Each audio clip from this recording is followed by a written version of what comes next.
Köszöntünk mindenkit. Nous voudrions souhaiter la bienvenue. C'est le troisième jour du Congrès eucharistique international ici sur le site de Hungexpo. Je m'appelle Ágoston Göbel. Je suis le rédacteur en chef de Radio catholique hongroise. Comment gagner un catholique? Comment gagner un catholique? Le chemin d'un prédicateur et missionnaire protestant dans l'Église catholique. La question posée dans le titre de sa conférence trouve sa réponse dans la vie même de l'orateur. Barbara Hay a grandi dans une famille irreligieuse et elle est devenue une missionnaire protestante. Son long parcours l'a finalement conduite à l'Église catholique. Et comment ça se fait? Elle va raconter cette histoire. National Eucharistic Congress here, this time at Hungexpo. My name is Ágoston. I'm a radio announcer in the Hungarian Catholic Radio. How to win a Catholic? A journey of a Protestant preacher and a missionary to the Catholic Church. The answer to the question posed in the title of her lecture in the life of the performer herself. Barbara Heil grew up in a non-religious family and then gained faith as a Protestant missionary. Her long journey eventually led to the Catholic Church. Please welcome Barbara Heil. Well, hello, everybody. Tout le monde. You're going to find out that I speak Catholic with a very strong Protestant accent. Vous allez trouver que je parle comme une catholique, mais j'ai une impression faute protestante. C'est comme ça. Je suis très contente d'être avec vous ici aujourd'hui. Je suis très contente de pouvoir participer au Congrès eucharistique. S'il y a 10 ans, quelqu'un me dit que je prends un bus qui sera plein d'évêques et d'archevêques et je vais faire une présentation au Congrès eucharistique en Hongrie, j'aurais dit qu'ils ne sont pas complets, mais je suis ici. C'est pour la gloire de Dieu, nous l'audons. Jésus-Christ. J'étais missionnaire pendant longtemps avec mon mari. Nous avons traversé tout le monde entier. Nous avons rencontré beaucoup de personnes qui ont trouvé Jésus-Christ avec notre aide. Et quand les gens nous écoutent, ils supposent que je suis née dans une famille chrétienne merveilleuse. Pour dire la vérité, je n'ai pas été élevée en tant que chrétienne.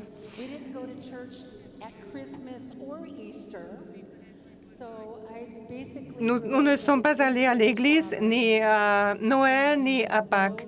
Finalement, j'étais éduquée à côté d'un père athéiste et je n'avais aucune éducation catholique. Il était alcoolique, il est devenu père très jeune et la première chose de mes souvenirs d'avoir été fouettée. Après, j'étais jetée dans ma chambre. J'avais beaucoup peur et ma mère ne pouvait pas protéger ses enfants. C'était mon enfance. Mais il y avait quelque chose qui m'est arrivé dans cette période quand j'étais battue et fouettée chaque jour. Ces jours-là, quand j'ai pleuré, j'ai regardé dans le ciel et je vous dis la vérité, sérieusement, j'ai vu un homme qui était mon ami. Et il était mon ami qui m'a consolée, qui m'a regardé avec amour du ciel. J'ai regardé de la fenêtre sur le ciel. J'ai demandé à ma maman à l'époque et elle m'a répété que tu nous en avais parlé quand tu étais petite. Notre mère nous a quittés quand j'avais 12 ans Et je suis restée seule avec mes frères, avec mon père. Et quand j'ai eu 15 ans, j'ai quitté aussi la famille. Beaucoup de gens savent que lorsqu'on rencontre des gens qui ont des plaies profondes, ils tentent à chercher quelque chose dessus. Dans les années 60, j'ai essayé de faire beaucoup de choses. J'ai senti un chaos dans mon esprit.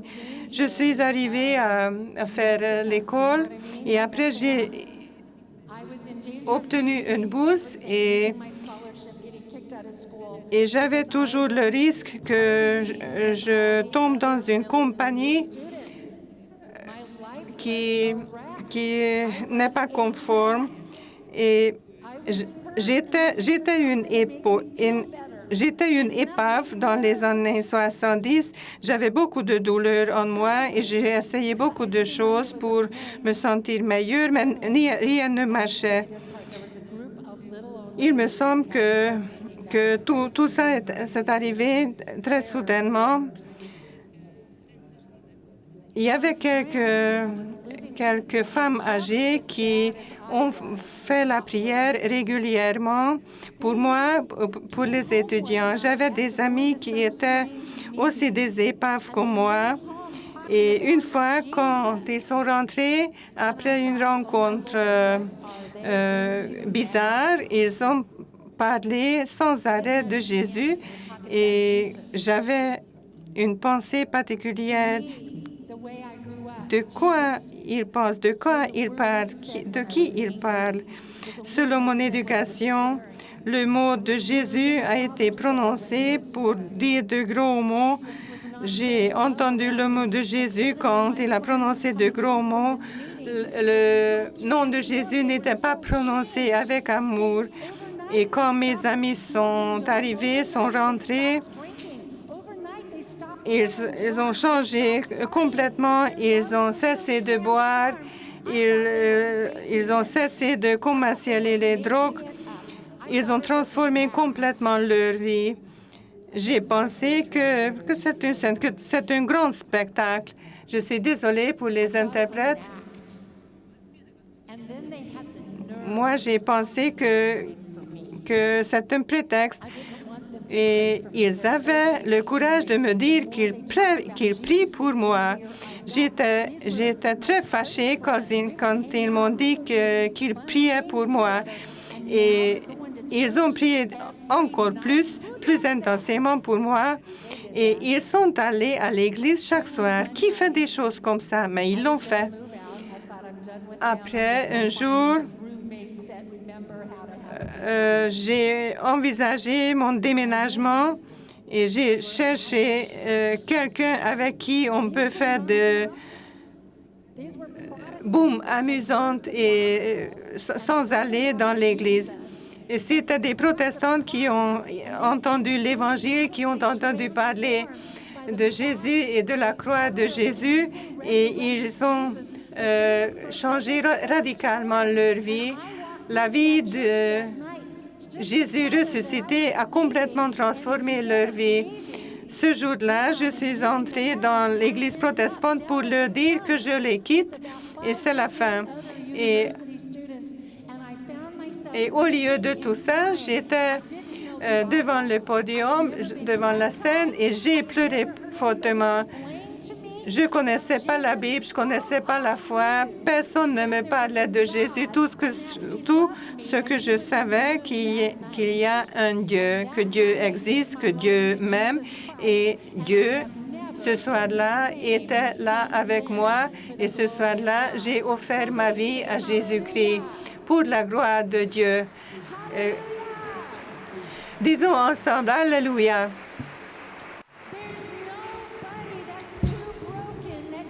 Il n'y a personne qui est trop cassé que Dieu ne peut pas guérir. Tout ce que vous voulez dans votre vie, après l'école, après votre travail, toutes les personnes cassées, Jésus il est mort pour tous, pour nous guérir. Il sait comment nous guérir, il le fait très bien. ma vie s'était radicalement transformée. Soudain, j'ai eu une grande Bible sous ma main, une grande croix. Et en fait, tout ce que je faisais, c'est de parler de Dieu, de Jésus. Et ce que je vous dis maintenant, je ne savais pas dans cette nouvelle vie. Je ne savais pas que les autres personnes savaient de Jésus, connaissaient Jésus. Je ne savais pas que les autres personnes connaissaient aussi Jésus. Je ne savais pas qu'il y avait des autres personnes qui avaient des relations avec Jésus parce que personne n'a jamais me dit. Je pensais qu'il n'y a personne qui le sait. Alors j'ai compris que Dieu peut changer ma vie. J'étais dans la ténèbre et maintenant je suis dans la lumière de Jésus et je marche sur le chemin de son amour. Et oui, il y a Jésus qui m'aime. Il peut le faire pour moi, il peut le faire pour tout le monde. Soudain, je me souvenais de cette personne dans les fenêtres que j'ai vues. C'était Jésus. Mais pourquoi Jésus était là? Mes parents, ils n'allaient pas à l'église. Ils ne priaient pas pour moi. Alors pourquoi Jésus était là pour moi, avec moi? J'ai fait ma mission.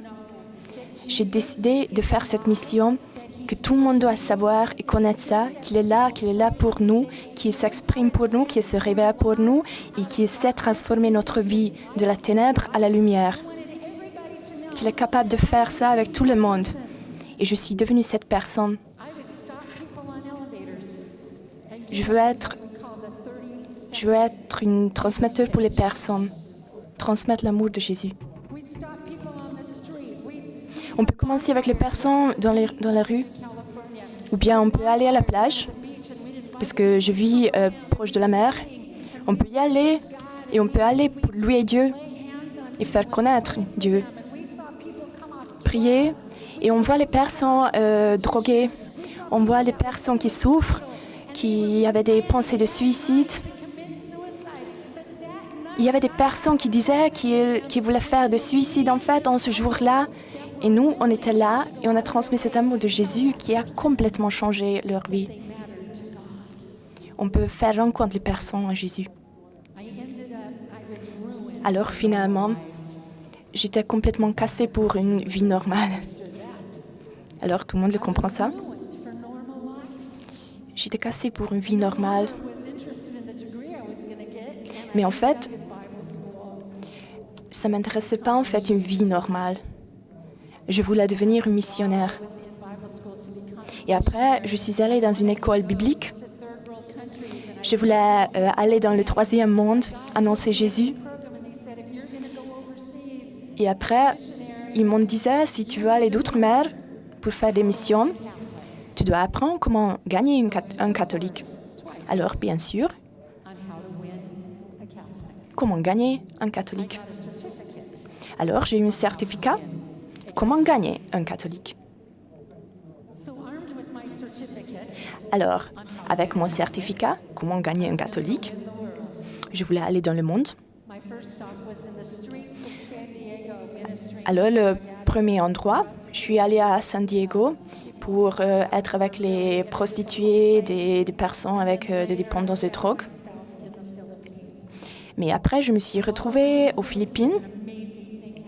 Et en fait, il y avait quelque chose de merveilleux qui s'est passé là. Alors, il y avait beaucoup de personnes que j'ai rencontrées et j'ai vu en fait que l'évangile, ça marche. Alors, j'ai commencé à faire des discours de l'évangile.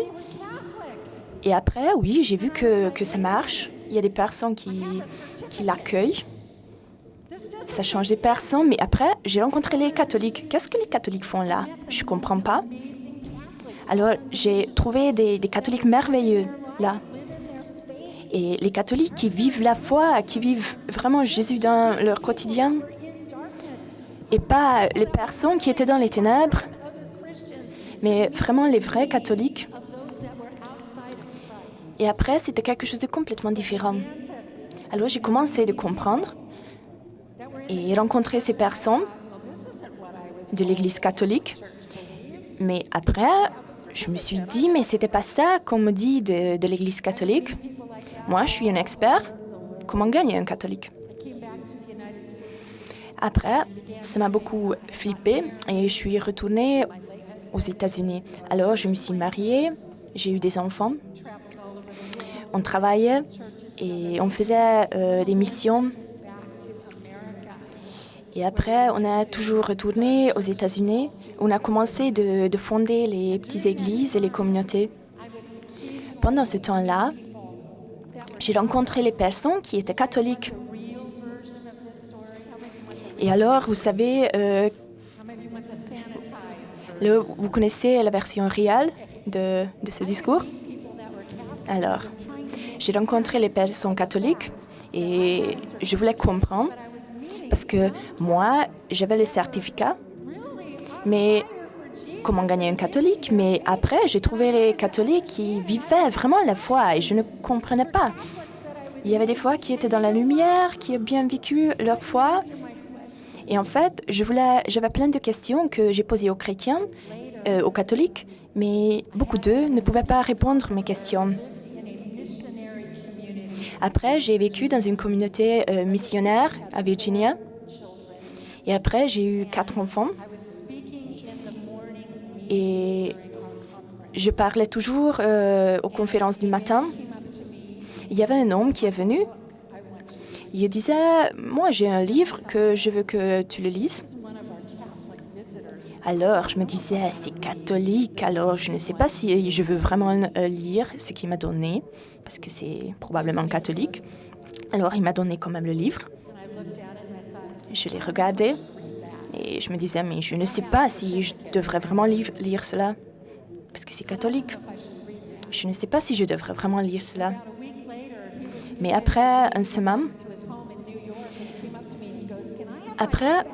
il est venu me chercher, il me disait « Mais est-ce que tu peux me redonner mon livre ?» Et après, je me disais que « Oui, bien sûr, alors demain matin, je vais te le porter. » Et alors, je me disais quand même, avant de le redonner, il va me demander si je l'ai déjà lu. Alors, je ne veux pas dire un mensonge et ce serait impoli de ne pas le lire. Alors, je l'ai ouvert et j'ai commencé à le lire. Et après, c'était incroyable. Alors, on était là on était dans tout le pays, tous les États-Unis, autour du monde. On faisait des catéchèses, on enseignait partout. Et on pensait qu'on sait tout de l'Église et tout ce que nous enseignons. Mais après, quand j'ai ouvert ce livre-là, j'ai vu les premières pages et après, j'ai commencé à le lire. Et je n'étais pas capable de finir ça. Alors, je me sentais vraiment émerveillée. Et après, je me suis rendu compte que tout ce qui était là-dedans, c'était vraiment ce que je viens de vivre. Et après, j'ai vu qui a écrit ce livre. En fait, c'est une catholique qui l'a écrit 500 ans avant. Alors, je me disais, mais comment quelqu'un peut l'écrire cela qui a vécu 500 ans avant moi, en plus, elle était catholique. Alors, qui a écrit ce livre, c'était Sainte Thérèse d'Avila.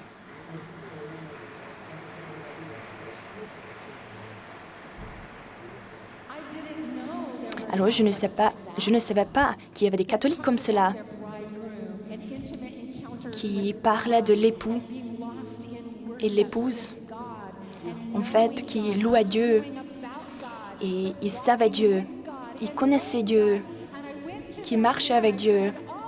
Et en fait, je lisais ce livre toute la nuit. Et après, quand je suis allée redonner ce livre, c'est encore mon avis aujourd'hui, je lui ai redonné le livre. Je lui ai demandé, est-ce que tu as encore plus de ce livre-là?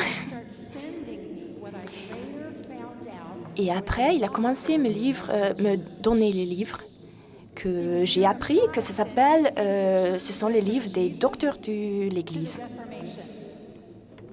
Après, j'ai commencé de lire toutes les choses là. Et après, je ne savais pas qu'est-ce que ça veut dire parce que moi, j'avais mon certificat. Mais je lisais de Clairvaux, d'Augustin. Et en fait, je donnais les discours dans mon église protestante, mais je lisais Sainte Catherine de Sienne pendant la nuit. Je l'appelais ça. Alors, c'était mon contrebande catholique. Alors, je le cachais quand il y avait mes amis qui sont venus me visiter. Et après, je me disais, après chaque lecture, que ces personnes, ils connaissent vraiment Dieu. Alors, il y avait tellement de choses que je ne comprenais pas. Et je me disais quand même, j'ai noté les choses que je ne comprenais pas. Et après, je me disais, quand je rencontre une chrétienne, une catholique, je vais les demander. Alors, pourquoi vous croyez dans le magistérium, le magistère? Pourquoi vous croyez dans l'Eucharistie? Alors, je vais demander un catholique. Alors, quand je vais rencontrer les catholiques, j'étais tellement excitée. Parce qu'il y a tellement de personnes qui prient. Et après, j'étais super contente quand j'ai rencontré quelqu'un, quand il y avait quelqu'un qui disait que oui, je suis catholique. Alors, je me disais, mais laissez-moi de poser des questions. Et alors, j'ai commencé de poser les questions. Il y avait tellement beaucoup de personnes que j'ai rencontrées qui se disaient qu'ils étaient catholiques, mais après, il n'y avait pas beaucoup qui pouvaient répondre à mes questions. Je ne dis pas pour avoir la honte, mais je vous dis pour vous donner de courage. Mais montrez-vous équipés pour donner des questions, pour donner des réponses pour les questions. Amen. Êtes-vous préparés?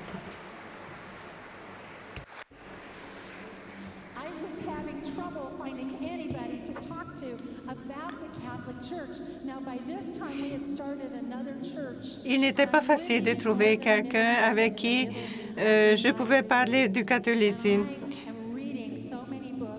Après, je suis partie en Minnesota, qui est au milieu des États-Unis, et j'ai lu beaucoup de livres écrits par des docteurs d'Église catholique, des saints sur l'histoire de l'Église. Et en même temps, j'avais mon certificat qui parlait d'autre chose. Et qu'est-ce qu'on fait quand on a des questions et il n'y a personne qui peut y répondre? En Amérique, on utilise le Google. On met les choses dans les Google, c'est ce que j'ai fait moi aussi, ce que ça veut dire l'Eucharistie. J'ai cherché sur Internet ce que ça veut dire le magistère. Et il m'est arrivé que j'ai vu un site qui était créé pour des protestants et je me suis enregistrée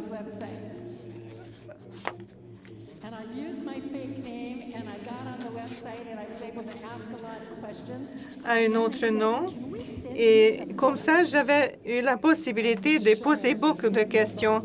Et ils m'ont posé la question, pouvons-nous vous envoyer des livres? Oui, et ils m'ont envoyé un tas de livres. Donc, dans la pratique, j'étais bien gâtée avec cette littérature. Et mon problème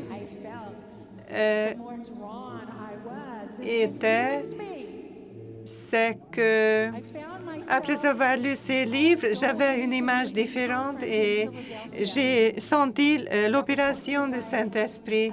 Et après, je suis allée à une conférence à Philadelphie.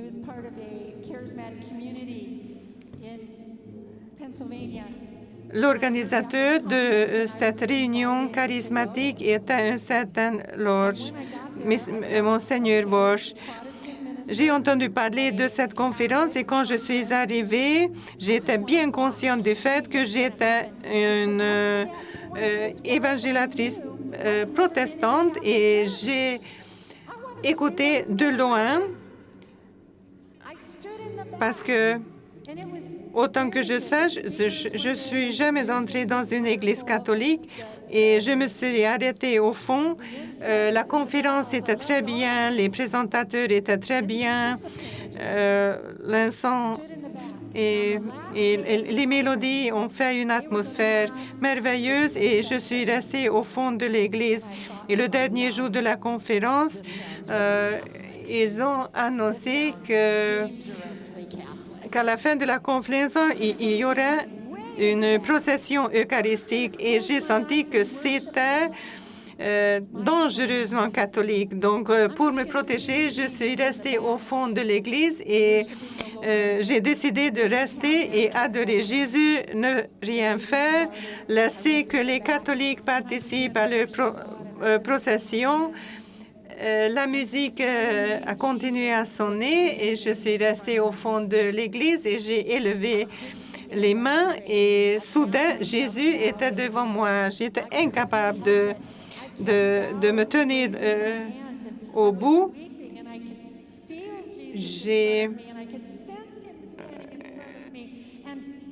J'ai senti que Jésus était devant moi.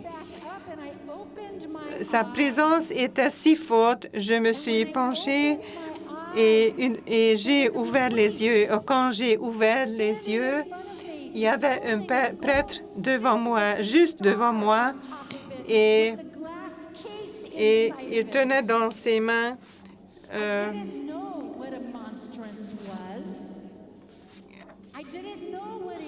quelque chose que je ne savais pas que c'est un ostensoir. Je ne connaissais pas encore que c'est un ostensoir. Je ne savais pas ce que ça veut dire une procession eucharistique. Je savais seulement que c'était Jésus-Christ qui était devant moi en ce moment-là.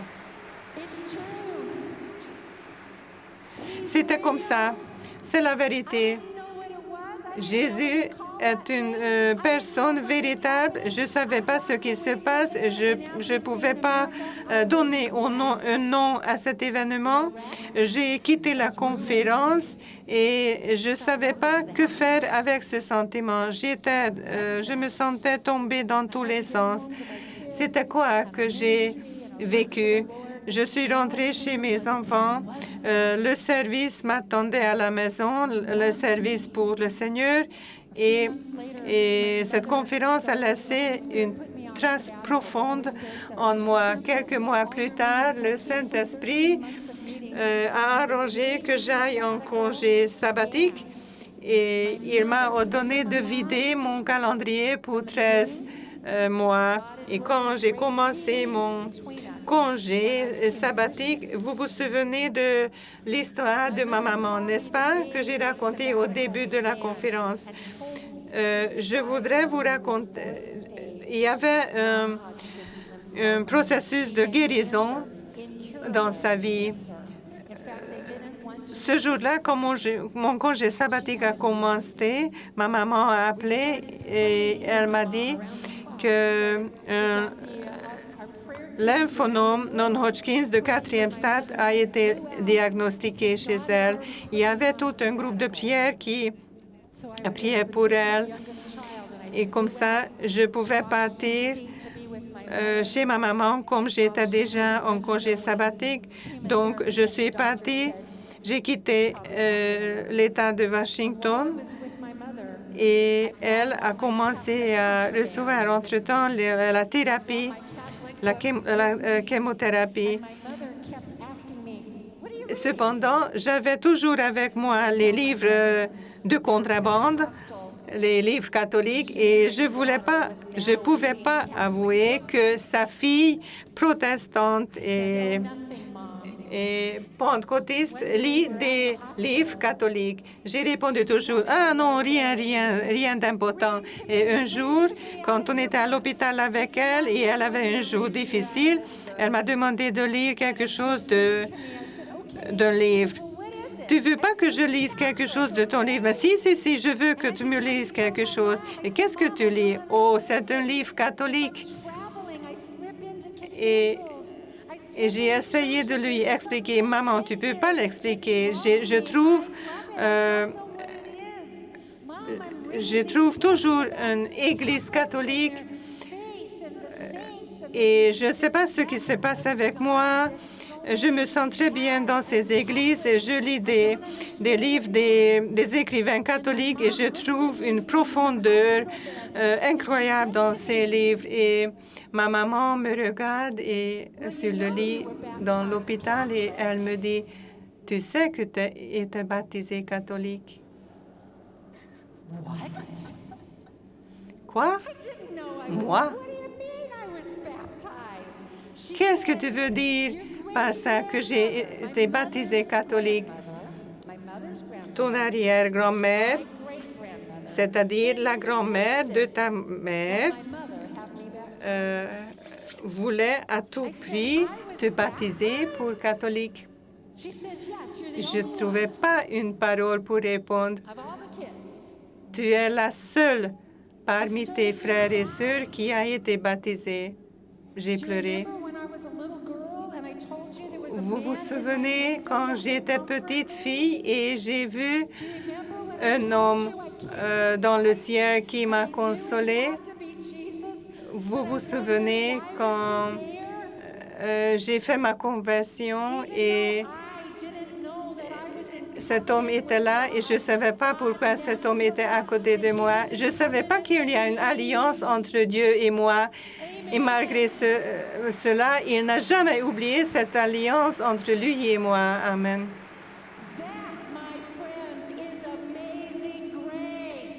Mes amis, c'est une grâce incroyable. Glorifions Dieu. Applaudissons Jésus.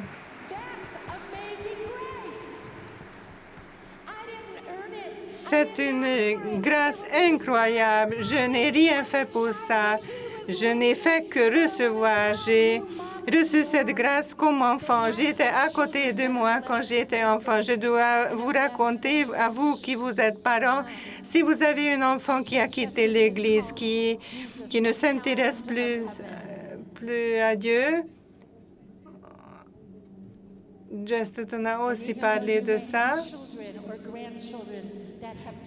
Si vous avez des enfants qui ont quitté Dieu, qui ont oublié Dieu pour un certain moment, si vous avez des petits-enfants qui l'oublient, vous pouvez être sûr que Dieu ne les oublie pas. Donc, applaudissons pour Dieu, applaudissons la fidélité de Dieu qui est à côté de nous.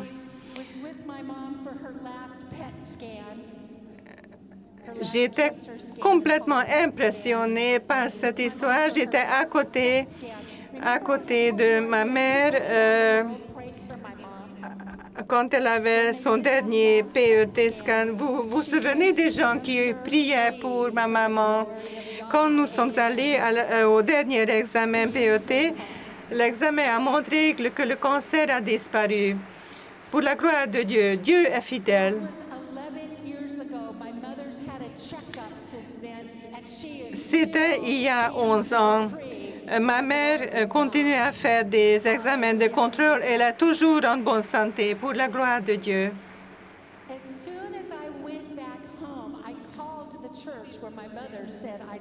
Quand je suis rentrée, j'ai téléphoné à l'église où j'ai été baptisée selon ma maman. J'ai eu mon certificat de baptême. Louons Dieu pour ça aussi. Amen.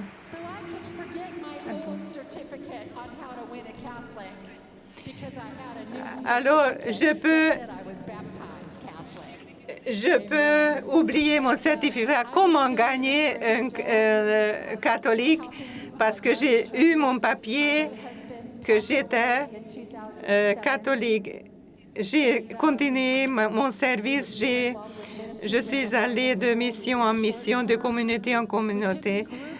Après la mort de mon mari, j'ai conduit une école biblique. Je suis partie pour des voyages de mission. J'ai parcouru le monde entier pour le donner, pour prêcher l'Évangile, la bonne nouvelle de Jésus. C'est moi qui ai créé ces groupes pour ces missions et j'avais un problème.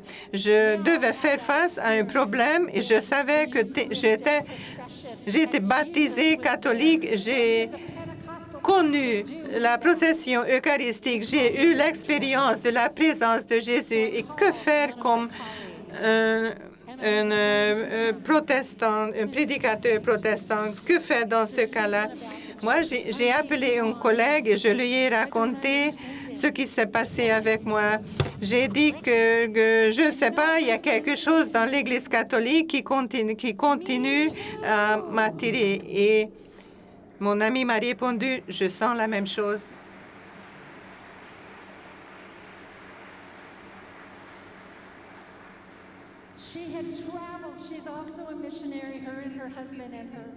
Cette amie était également missionnaire.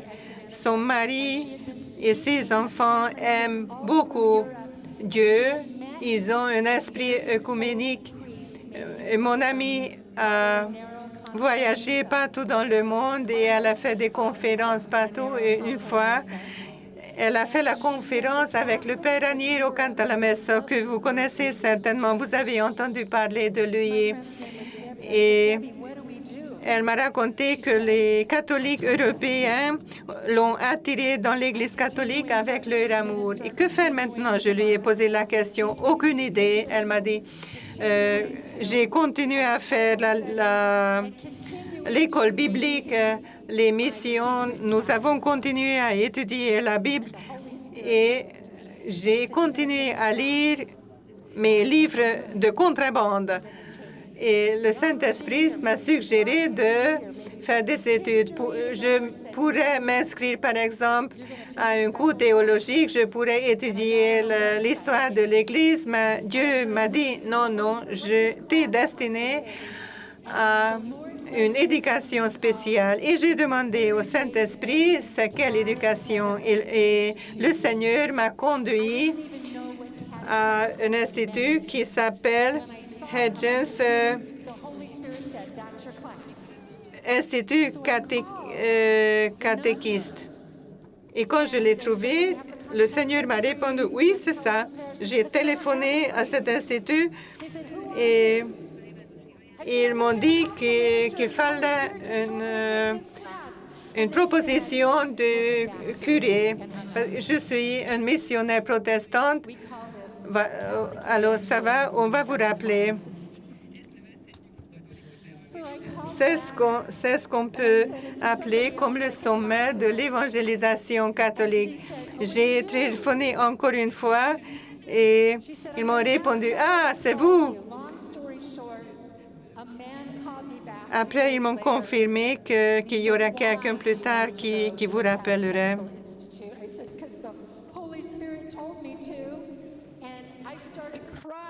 Alors ce même m'a rappelé, il m'a demandé, mais pourquoi tu veux venir ici, à l'Institut catholique?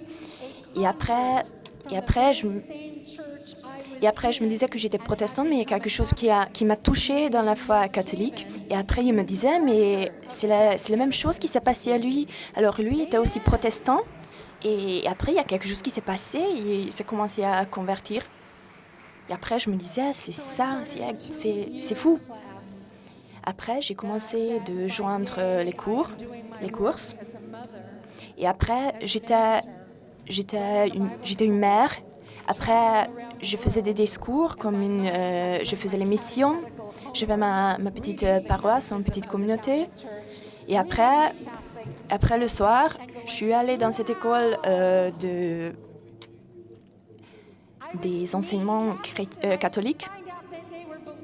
Et après, je me disais, c'est fou parce que comme une protestante, je fais les missions et après, le soir, je vais dans cette école catholique. Après, je n'osais pas dire ça aux personnes. Il y avait une contradiction en moi.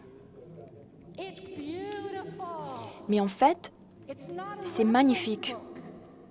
C'est pas un livre de référence. Le catéchisme, ça va nous faire un chemin de connaître Dieu. Et je me disais que c'est incroyable. Il y avait des parts que je ne comprenais pas. Et après, je vais maintenant à ce cours-là. Et après, je commence à comprendre les choses que je ne comprenais pas avant.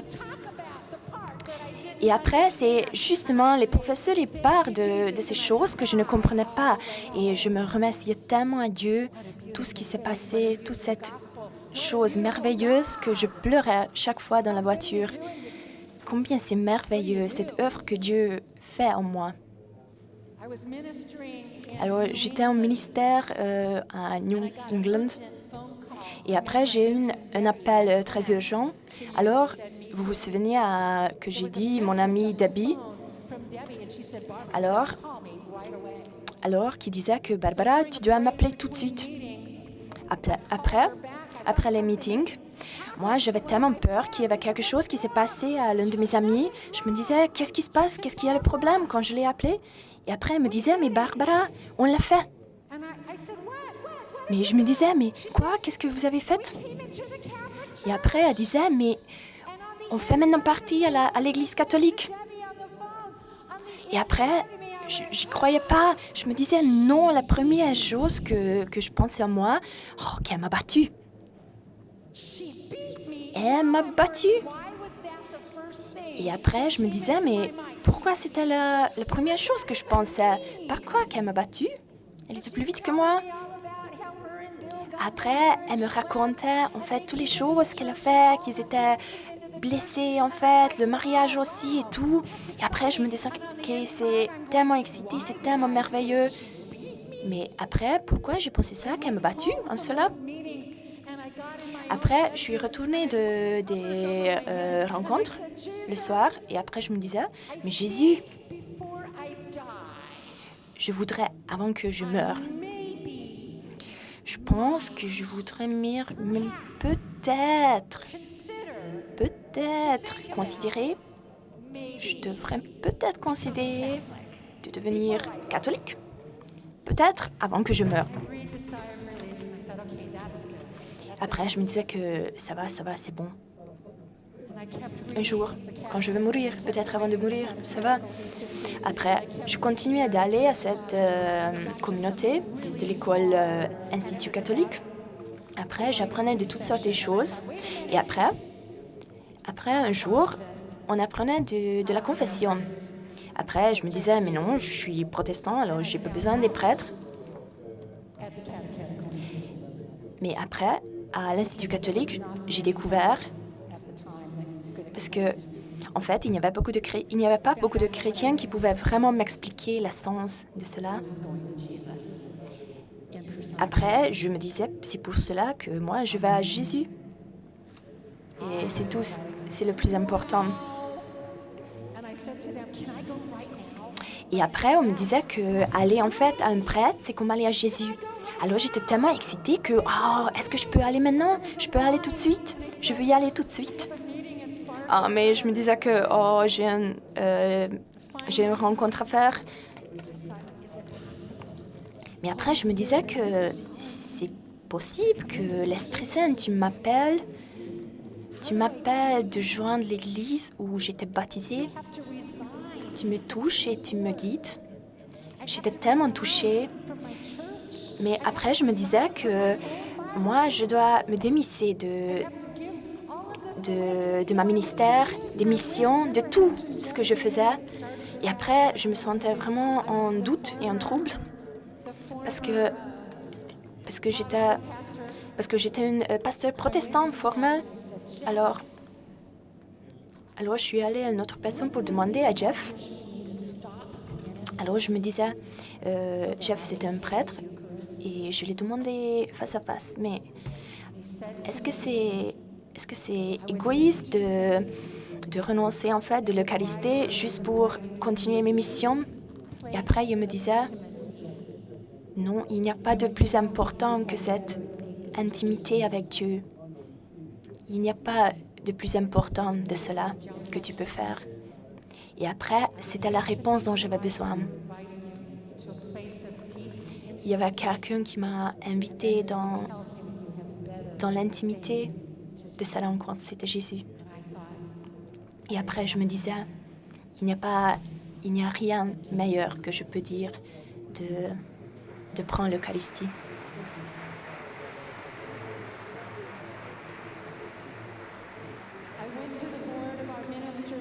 Alors finalement, je suis allée à cette ministre.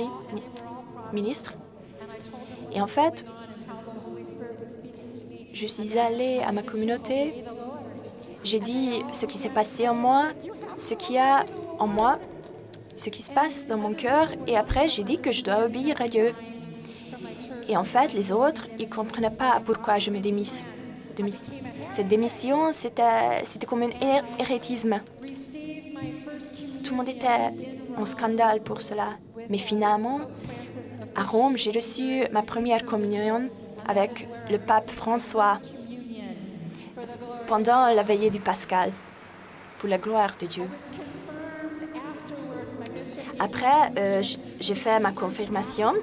C'est mon évêque qui m'a donné la permission. Alors, j'ai fait ma confirmation dans l'église catholique. C'était en 2013, le 27 avril. Et oui, c'était aussi pour la gloire de Dieu. Je dois vous dire cette partie vite. Alors, quand je me suis retournée dans cette église catholique, il n'y avait personne qui était plus étonné que moi. Alors, j'ai tout dit à ma maman. Et alors, je suis allée à ma maman et je lui disais que, alors maman, est-ce que tu veux venir à la messe avec moi? Et elle me disait, elle n'était pas, ça fait 50 ans qu'elle n'était pas à l'église, elle n'était pas à la messe. Et après, j'ai pris ma maman à l'église et je prie à chaque jour pour ma maman. Et en fait, on est allé à Medjugorje aussi avec ma maman. Et quand on a vu la statue de la Vierge Marie, et après moi, ma maman me disait, moi je veux retourner à l'église et je voudrais retourner à Jésus. Amen. Amen.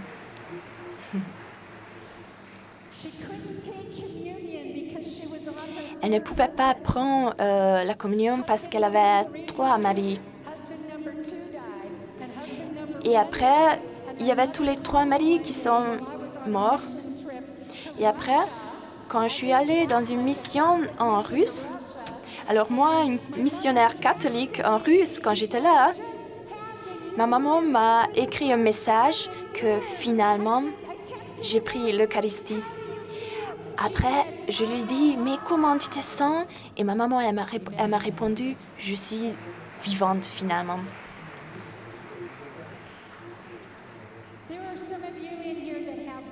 Alors, certains de vous, peut-être, ont quitté l'Église.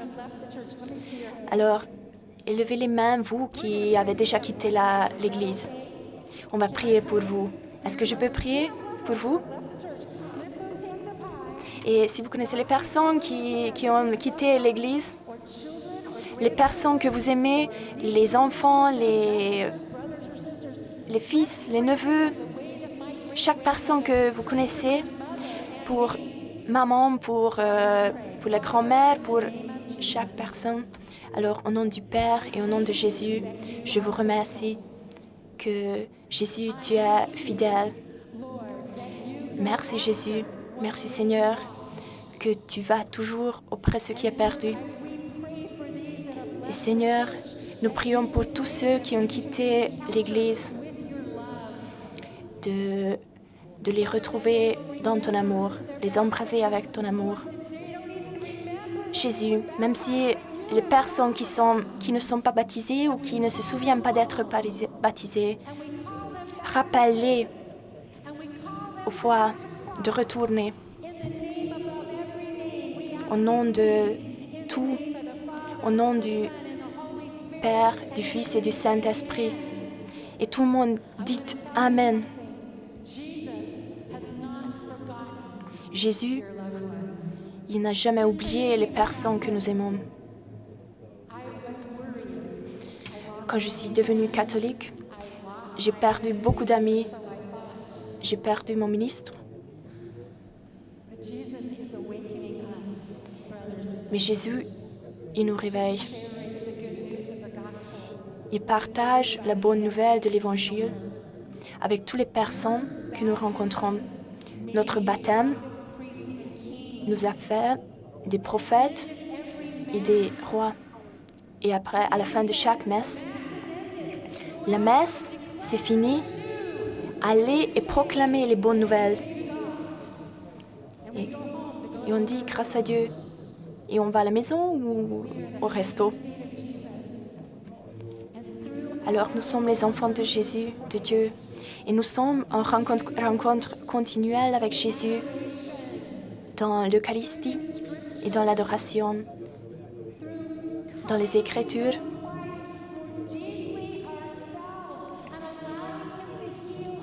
On rencontre avec Dieu plus en plus dans les intimités. Amen. Comment j'apprends d'être un témoin de Jésus? Alors, je voudrais vous partager ma vie.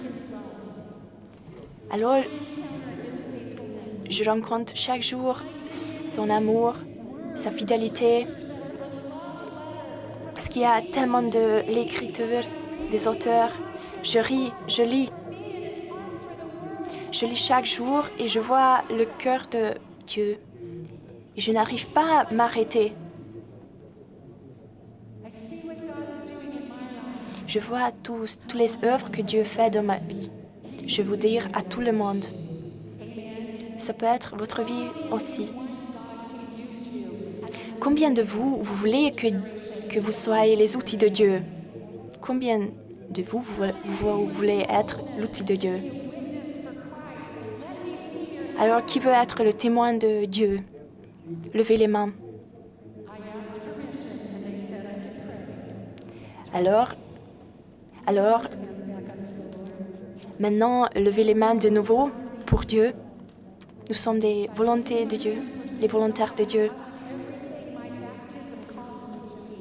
Alors, je voudrais donner tout à Dieu, ce que j'ai reçu dans le baptême. Levez les mains, parce que je voudrais répondre à cet appel de ma confirmation pour cette mission que j'ai reçue, pour partager pas seulement les bonnes choses, mais les bonnes nouvelles et faire des bonnes œuvres pour porter les gens de la ténèbre à la lumière. Il n'y a pas de trop profond. Et maintenant, prions pour les filles et les fils, les enfants, pour tout le monde qui sont déjà dans l'enfer, qui vivent dans l'enfer. Alors, si vous voulez être un témoin d'aujourd'hui, levez les mains.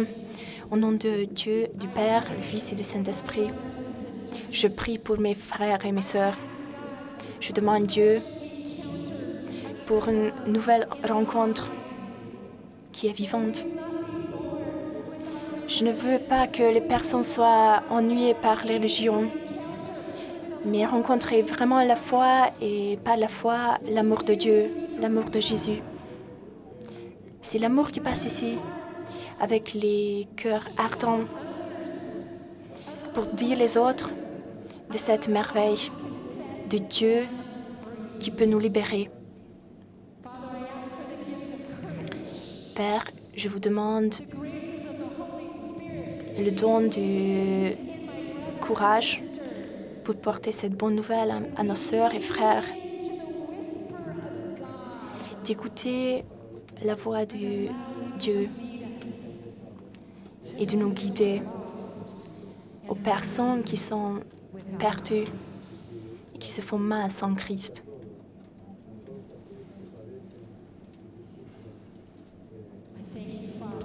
Merci, Père, pour réveiller nos cœurs à la louange de Dieu, au désir de Dieu, que nul ne soit perdu.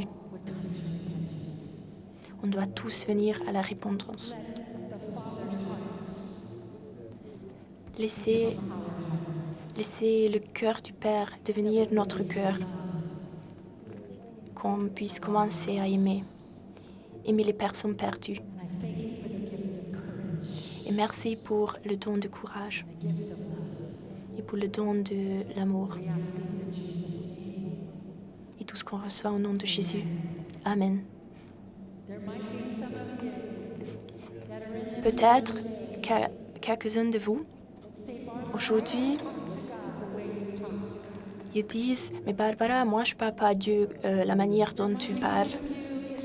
Peut-être quelqu'un de vous qui ont des difficultés avec les secrets, avec les doux.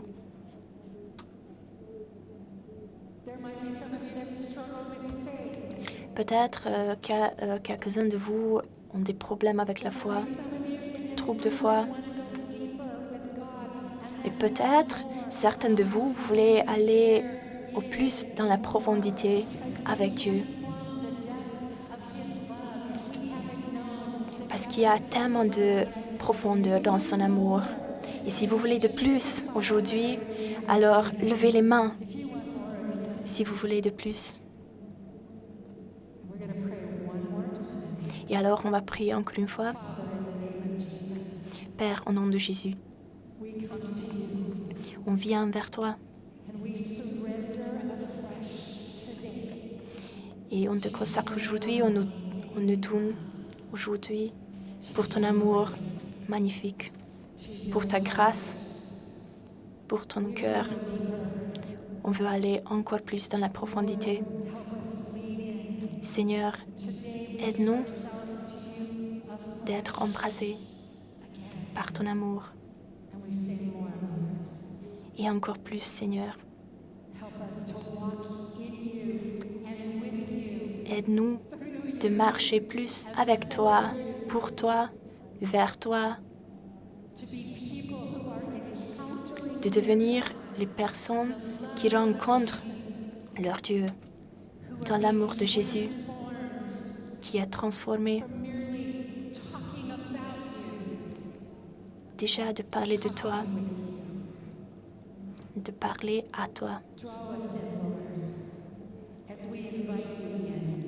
Aide-nous, Seigneur, quand nous t'invitons, qu'on puisse dire Amen, au nom du Père et du Fils et du Saint-Esprit.